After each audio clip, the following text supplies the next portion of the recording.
Boom. And we are live, so join us this morning as we reveal our favorite secret hidden gems throughout the northern beaches. It's time to escape outdoors and explore this beautiful area. Stay tuned.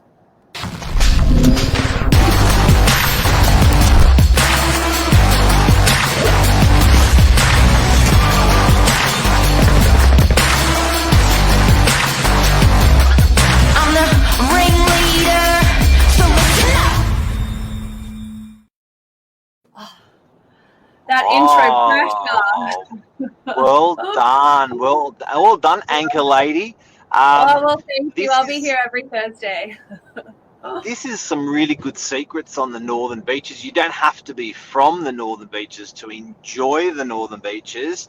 You may scoot there on a weekend, do something, go for a brekkie before, go for a lunch after, picnic. It's all possible. There are some truly spectacular gems scattered throughout the northern beaches. And like Mark said, even if you're not from around the area, join us, have a coffee, have a picnic, catch up with friends, and escape to the outdoors here, all the way from Palm Beach to Manly. There are certainly some spectacular hidden gems. Now, before we get into it, telling you about these places that you can explore, because most people won't know them. Can I talk about here? The word here. Yeah. Here. It's been Americanized. I don't know if anyone's noticed, but in the last 2 years, here has been turned to here. Here. How do I say it? I'm questioning myself now. Here. You said here, I'm starting to say here, and I'm starting to hear here, everywhere. Here. They're using it, Aussies say it here, like ear. And and the Americans say here like rear. So we're starting to say like Americans. Anyway. Well, that's just too much reality TV, and that's why we're talking about hidden gems away from the TV and escaping outdoors. I'll just put it down to that. Let's blast through the list, Santh. Let's blast through the list. All right. We made a list of our favourites. We did. We had a good convo and had some really funny stories, actually. And speaking of a funny story, I think we should start with Mark's one, which is Warri Wood Blowhole. Completely wrong and illegal to do, but I did it. So it is a beautiful area just off Warri Wood Beach on the cliff top there. There is a blowhole. I personally have never jumped into the blowhole myself, but it is quite popular with the youth and people like Mark, hooligans. Like Mark said, completely illegal, but people do it, and I would, proceed with caution if you were to go. And I do have to, before we go any further, no one actually jumps into the blowhole. They jump on the off the cliff, and then they swim through the cave and come up through the blowhole. All right. I think it's a 1 in a million if you do it the other way around, and no, you just won't do it the other way around. But did it. And what's interesting with Warri Wood Blowhole is that, so it's this long cave, which is probably about 15 metres long, maybe 20 metres, maybe 15. And in the middle of the cave, there's like a rope. Someone's anchored into the rock a rope. How they got there, I have no idea. I have no idea how they got there. And how they did this, but with that rope, it touches the water.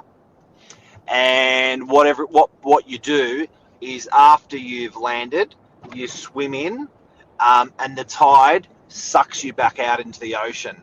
And then you start stressing a little bit, and then you swim again, and the tide sucks you back into the ocean. So what you have to do is, when you swim in, you have to grab the rope, and then the tide sucks out, can't suck you out because you're grabbing the rope. That's why the rope's there. And then the tide comes back in and pushes you into the blowhole. And then you've got to be pretty quick at getting up, getting onto the rocks, and getting My out anxiety levels would be so high. But it's a beautiful walk going from Mona Vale all the way through to Narrabeen along the cliff face there, which takes you through Warri Wood. Highly do recommend that walk. You'll be able to go to Warri Wood Beach. You can see the cliff top, see a lot of hang gliders that go through there as well. Have a little breakfast and coffee, and it is truly a very lovely walk. Next place. All right, so we're talking about, and I'm not sure if Mark even knows this one, the Freshwater to Queenscliff Tunnel. So you've just had your coffee or your breakfast on Freshwater Beach. If you continue on the south side of the beach, you can actually walk around the rocks all the way to Queenscliff through Queenscliff Tunnel. There is a little bit of scaling that you'll need to do in the way of climbing over some rocks. There's also a goat path that you can go on as well, but that somebody has hand-carved this tunnel all the way through a rock, so you can go immediately from Freshwater Beach to Queenscliff Beach, and it's really beautiful. I highly recommend doing that one. Oh my God, I worked as an agent for 7 years in Freshwater, never knew about it, never did it, very embarrassed. I'll do it this weekend and take some photos so you can see exactly what it's like. Beautiful. Do that one. If take some photos, do a live, Xanth, do a live. Oh gosh, I'm live now though. I'll do a live. I'll tag you in it. You can do all these experiences and throw them up on our channel. Next one. Okay, so we're talking about Manly Dam. Much more family friendly than the previous two we've just spoken about, but a hidden gem here in the Northern Beaches is certainly Manly Dam. It's family friendly. There are BMX tracks, mountain biking that goes through there. You can get a kayak. You can have a lovely walk, go for a picnic. There are barbecues. Do recommend. And this dam is hidden. It is down. So it's very... where it is super central, and most people forget about it, and a lot of people don't know about it. It is one of the most beautiful places in Sydney. So really, really recommend it. Yeah, come along, join us in Manly Dam. Like Mark said, hidden gem, beautiful. Next up, while we're on the topic of Manly Dam, let's move more along Manly Coast beachfront area. Let's talk about North Head. Yeah. North Head, there's actually some shelters for where they used to have like machine guns and cannons and stuff up there. Very cool. Yeah. Very cool. It is literally the entrance of our harbour. So it is the northern extreme of the northern beaches in terms of cliff top. And it is just beautiful. I spent a bucket load of time there. I used to like going up there for a drive and just chilling in the car looking out to the city. It is a beautiful view. Lots of people do that, actually. It is quite popular. Get a cheeky little bottle of wine, have a glass of wine whilst you're looking at that spectacular harbour with the glistening lights in the background. Very popular. Lots of walks around there. There's a lovely restaurant as well if you wanted a quick little bite to eat or a coffee. Highly do recommend going through North Head. And in addition to that, you can walk down to the Q station as well. So the quarantine station... Ghost tour. You can do a ghost tour. They are a lot of fun. Regardless of if you believe in all of that spiritual ghost element to it, there certainly must be something living there, but it is a lot of fun. The stories they tell you will shake you a little bit, but you do get to see the Q station and Manly in a completely new light, with, in addition to that, learning a bit of history as well. I think you can stay there overnight as well. Yeah, you can. Lots of people do that. I was talking to my mum last night and she said that a few weeks ago she stayed there for 2 nights and they just have a lovely restaurant. Come in, Wayne. So Wayne Hughes, everybody. Oh my gosh. Come on. Wayne Hughes. So Wayne. Good morning. How are you? Oh, Can where are we we? see him? Here we are. Okay, Whoa. Where'd you come What's the from? topic of the day? We're talking about the best hidden spots in the northern beaches. Wow, I'm a little bit biased on this one, but I have to say we went to Eleonora Heights 30 years ago thinking we'll be here for a couple of years. 30 years later, there's no better suburb. It's a hidden gem. I grew up in Eleonora Heights, and it is suburbia. It is quiet. It's a little bit hard to get to by the way of public transport. Is it my favorite hidden gem? Probably not, but it is a beautiful spot regardless. Wayne, we've talked about Warri Wood Blowhole. We've talked about the Queenscliff Tunnel, Queenscliff to Manly Tunnel. We've talked about Manly Dam. You got any hidden ones for us? Where are you, Xanth? I can only see half of you. Where's Xanth? Just love that area around Pasadena and out towards Church Point. And it's so nice now that they've got a few. You can walk right around the area there, basically from Bayview right around to Church Point. Yeah. Great spot to take a Sunday afternoon walk. There's enough cafes along the way so that you don't die of thirst, and you can just stop off for a little, either a quick drink or a coffee along the way. Most of which are dog friendly as well. So if you wanted to take your dog for a walk along that Bayview-Pasadena area and continue along to Church Point, it's a lovely walk. There's heaps to do. Next one. Let's talk about Palm Beach while we're off that way. Palm Beach Lighthouse. And actually, even in Palm Beach, one of the little less known things, and I've lived here a long time, as I said, but we recently just went to the cafe that's where they film Home and Away, and you walk past that area quite a lot and never go to the cafe that's attached to the surf club there.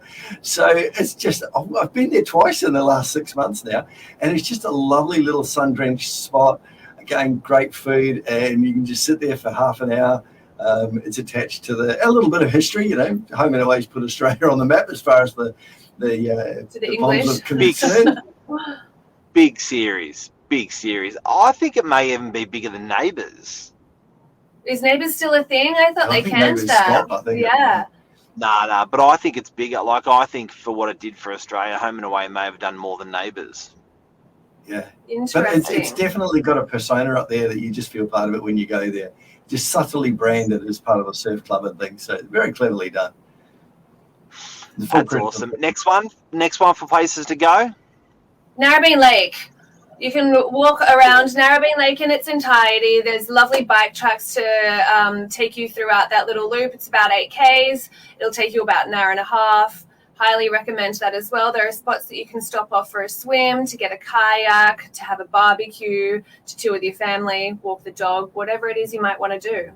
And great opportunities down there for so many things. On the southern end of the lake, you've got the park down there, which has got access to a little boat ramp. They're around at the park where the sailing club used to be and is active on Sundays. If you haven't got your kids into sailing, fantastic little spot. They're just absolutely get them off the iPads and get them into sailing down there on the lake.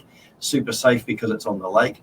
And tram shed and things like that. The historical tram sitting out the front on Pittwater Road. It's part of our history when the tram used to run from, I think it stopped at Narrabeen, and I think it went all the way down to Manly to meet the ferry. So you can sit in a tram to have your coffee and your cafe meal. Next one. The Manly to Spit walk. It's a long one. It's a tough slog. I only ever do it one way and then get public transport back. But it really is beautiful. You go through just some exquisite coastline from Manly all the way to Spit Junction, or to Spit, I should say. There are spots that you can stop for a bit of a coffee, go for a swim in your own little private beach, and then continue on the walk. Next one. Curl around down. In fact, it was raining there on Sunday. We stopped in at Curl, the cafe in the surf club there. Still in the rain, it was even great. The beach was smashing in, and a few people out. There's always plenty to watch. One of the great things about northern beaches too, sit there at Curl cafe grabbing a coffee with my wife. You always bump into one of the guys that we hadn't seen for a while, wandered by with his dog. You'll always bump into people that you know on the northern beaches. They say it's the insular peninsula, but it's one of the beautiful things about living here is that people know each other, they care for each other, you bump into friends.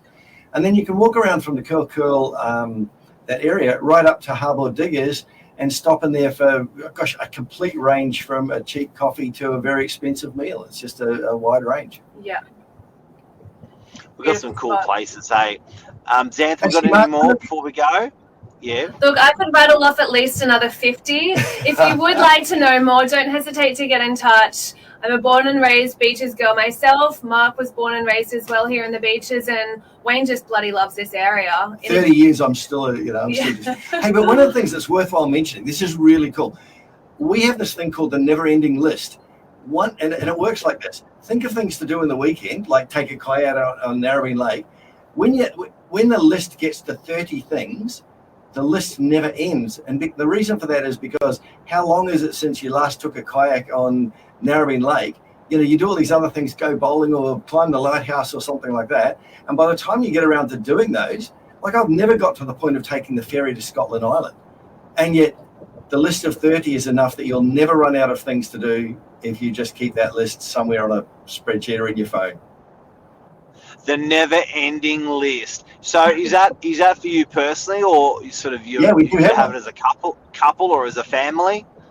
No, we just have one as a family, and then if you're thinking, oh, Sunday, what should we do tomorrow? Obviously, most of the time you'll just get an idea of what you're going to do on a Sunday afternoon or something. But it's very easy if you're drawing a blank.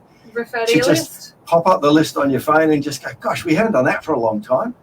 Fantastic way of doing it. I used to have the places to go in the glove box. You could fit into your glove box?